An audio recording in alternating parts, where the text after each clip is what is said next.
សត្វពង្រូលដែលជារឿយៗត្រូវបានគេហៅថាសត្វស៊ីស្រមោចវាជាសត្វដែលទាក់ទាញនិងមានភាពអាថ៌កំបាំងមួយនៅលើផែនដីពង្រូលជាធនិកសត្វគ្មានធ្មេញមានស្រកាថ្ងាសផតនិងជាប្រភេទសត្វធ្វើចលនាដោយវា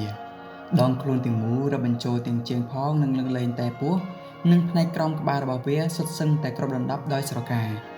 ដែលមានពណ៌ស្រអាប់និងពណ៌ដី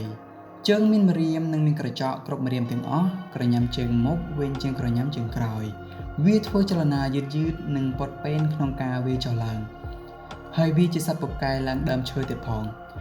ទោះបីជាពួកវាមើលទៅដូចជាសត្វល្មូនក៏ដោយប៉ុន្តែសត្វពង្រូលគឺជាធនិកសត្វវាមានទំហំចាប់ពី30សង់ទីម៉ែត្រដល់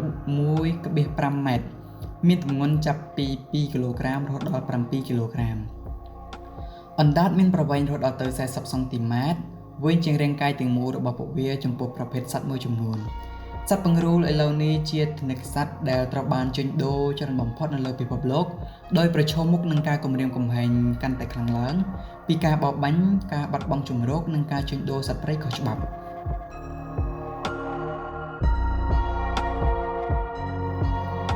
សត្វពង្រូលគឺជាសត្វដែលស្ថិតក្នុងអំបូរក្រុមសត្វ Pholidota ដែលជាអំបូរសត្វខុសប្លែកពីគេហើយពង្រូលគឺជាសត្វចុងក្រោយតែមួយគត់នៃអំបូរក្រុមសត្វនេះដែលនៅរស់រានមានជីវិតប្រភពដើមនៃវិវត្តរបស់ពួកវាមានតាំងពីរាប់សិបលានឆ្នាំមុនដោយមានភស្តុតាងពី fossil បង្ហាញថាធនិកសត្វស្រដៀងនឹងពង្រូលបុរាណបានរស់នៅក្នុងយុគសម័យ Eocene គឺជាយុគសម័យភូកសាស្ត្រដែលមានរយៈពេលប្រហែល 33.9 លានឆ្នាំមុនសត្វពង្រូលមានពីរក្រុមធំៗគឺសត្វពង្រូលអាស៊ីនិងសត្វពង្រូលអាហ្វ្រិកសត្វពង្រូលអាស៊ីមានដូចជាសត្វពង្រូលឥណ្ឌាសត្វពង្រូលចិនសត្វពង្រូលសុនដានិងសត្វពង្រូលហ្វីលីពីន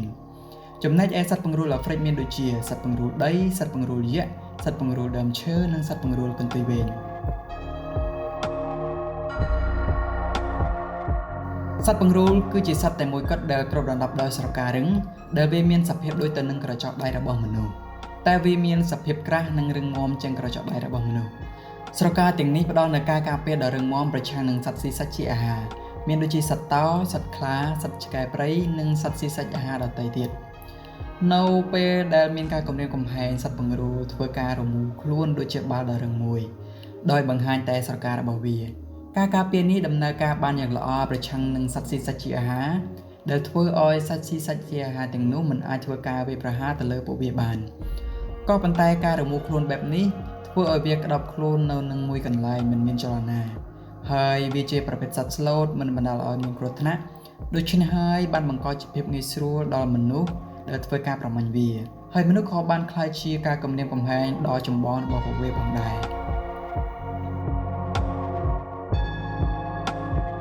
សត្វពង្រូលវាមានអណ្ដាតស្អិតងាយក្នុងការចាប់ចំណីអណ្ដាតរបស់វាអាចលើសន្ធឹងរហូតដល់ទៅ 40% នៃប្រវែងរាងកាយរបស់វាទាំងមូលអណ្ដាតរបស់វាបានរក្សាទុកយ៉ាងជ្រៅនៅក្នុងប្រហោងទ្រូងដែលអណ្ដាតរបស់វាមានជំនាញសម្រាប់ស៊ីសត្វស្រមោចនិងសត្វកណ្ដៀរសត្វពង្រូលមិនមានធ្មេញនោះទេផ្ទុយទៅវិញវាលេបថ្មតូចៗដើម្បីជួយរំលាយអាហារនៅក្នុងក្រពះរបស់ពួកវាសត្វពង្រូលគឺជាសត្វស៊ីសត្វល្អិតដែលភាគច្រើនវាស៊ីសត្វស្រមោចសត្វកណ្ដៀរសង្អាអង្ក្រងដង្ដឿនិងដង្កូវវាមានក្រញាំដ៏មានអានុភាពក្រញាំខាងមុខរបស់វាមានភាពមុតស្រួចនិងរឹងមាំដែលវាមានសមត្ថភាពក្នុងការហែកកកាយសម្បុកដ៏រឹងមាំរបស់កណ្ដៀរនិងសម្បុកស្រមោចហើយវាមានច្រមុះពូកែហិតក្លិនដ៏អស្ចារ្យក្នុងការស្វែងរកចំណីដែលវាអាចហិតក្លិនកំណត់ទីតាំងសម្បុករបស់សត្វល្អិតបានសត្វពង្រូលអាចស៊ីសត្វល្អិតរហូតដល់ទៅ70លានក្បាលក្នុងមួយឆ្នាំដោយដើរតួនាទីយ៉ាងសំខាន់ក្នុងការគ្រប់គ្រងចំនួនសត្វស្រមោចនិងសត្វកណ្ដៀរហើយការស៊ីសត្វល្អិតរាប់លានក្បាលជួយរក្សាតុល្យភាពអេកូឡូស៊ី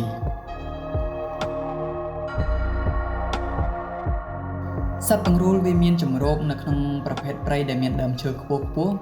វាជាសត្វដែលរស់នៅក្នុងរូងដីផងនិងនៅលើដើមឈើផងអាស្រ័យលើប្រភេទខុសៗគ្នាវាគេងនៅពេលថ្ងៃហើយធ្វើសកម្មភាពនិងរកចំណីនៅពេលយប់សត្វពង្រូលគឺជាសត្វឯកោចូលចិត្តរស់នៅតែម្នាក់ឯងវាប្រស័យទាក់ទងគ្នាតែក្នុងរដូវបន្តពូជឬពេលដែលមីញីមើលថែកូនរបស់វាការបន្តពូជរបស់សត្វពង្រូលនៅតែជាអាថ៌កំបាំងដោយសារតែលក្ខណៈសម្ងាត់របស់វាសត្វពង្រូលមានអត្រាបន្តពូជយឺតការមានផ្ទៃពោះចន្លោះពី70ទៅ140ថ្ងៃជាធម្មតាសត្វពង្រូលញីផ្ដល់កំណើតឲ្យកូនមួយទោះបីជាកូនភ្លោះកម្រមានក៏ដោយ កូនពង្រូលកើតមកមានស្រកាទន់ភ្នែកមានការមើលឃើញមានកម្រិតដូច្នេះកូនពង្រូលត្រូវពឹងផ្អែកទាំងស្រុងលើម្ដាយរបស់វាកូនពង្រូលតោងជាប់នឹងកន្ទុយឬខ្នងម្ដាយរបស់វាក្នុងអំឡុងពេលធ្វើដំណើរស្វែងរកចំណីរហូតដល់វាមានភាពរឹងមាំចន្លោះពី4ទៅ6ខែ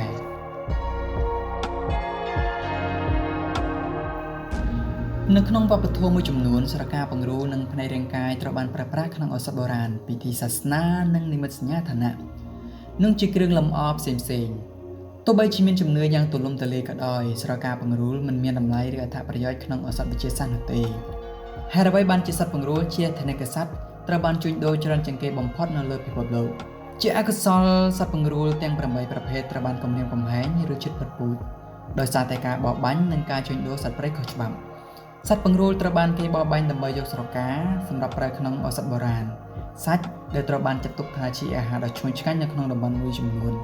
ស្បែកសម្រាប់ធ្វើជាសម្លៀកបំពាក់និងការជួញដូរសត្វរស់រួមទាំងទីផ្សារសត្វចិញ្ចឹមកម្រផងដែរសត្វពង្រូលរាប់លានក្បាលត្រូវបានបរបាញ់យ៉ាងច្រើនសន្ធឹកសន្ធាប់ចេញពីព្រៃហើយត្រូវបានជួញដូរក្នុងរយៈពេលមួយទសវត្សរ៍ចុងក្រោយនេះប្របាយស្ថានភាពវាជាប្រភេទសត្វមានជាមធ្យមស្ទើរតែគ្រប់ទីកន្លែងនិងកំពុងរងនៅការបំផ្លិចបំផ្លាញយ៉ាងខ្លាំងពីមនុស្សជាប្រភេទហាមបរបាញ់ក្នុងប្រកាសលេខ359ប្រក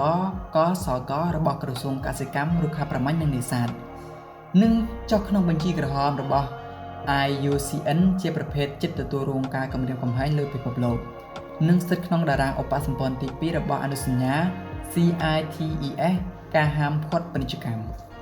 អរគុណសម្រាប់ការទស្សនាសង្ឃឹមថាអ្នកទាំងអស់គ្នាចូលចិត្តវីដេអូនេះជាចុងក្រោយខ្ញុំបាទសូមអរគុណសូមជម្រាបលា